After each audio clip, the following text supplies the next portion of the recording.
अस्सलाम वालेकुम दोस्तों, मैं हूं असलम आलम और आप देख रहे हैं गल्फ एक्सपर्ट।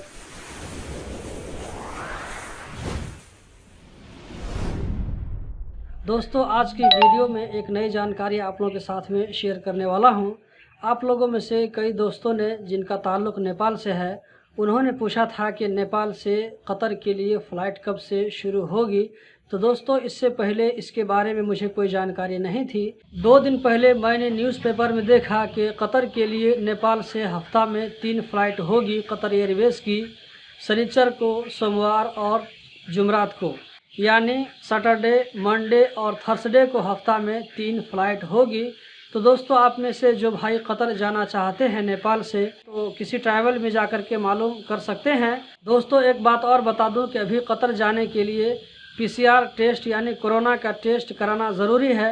आपका रिज़ल्ट नेगेटिव होना चाहिए, लेकिन उससे पहले आपके पास में कतर जाने के लिए री एंट्री परमिट होनी चाहिए। री एंट्री परमिट बनाने के बाद ही आप टिकट बनाएं। और ये री एंट्री परमिट के लिए आप खुद अप्लाई नहीं कर सकते हैं, बल्कि ये काम आपकी कंपनी ही कर सकती है और कोई दूसरा नहीं कर सकता है।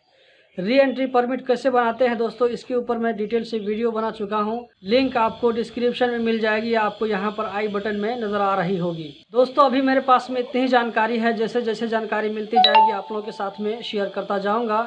उम्मीद करता हूँ आज की वीडियो ज़रूर पसंद आई होगी। इसी तरह की इन्फॉर्मेटिव वीडियो देखते रहने के लिए इस चैनल को सब्सक्राइब करें। वीडियो देखने का बहुत बहुत शुक्रिया।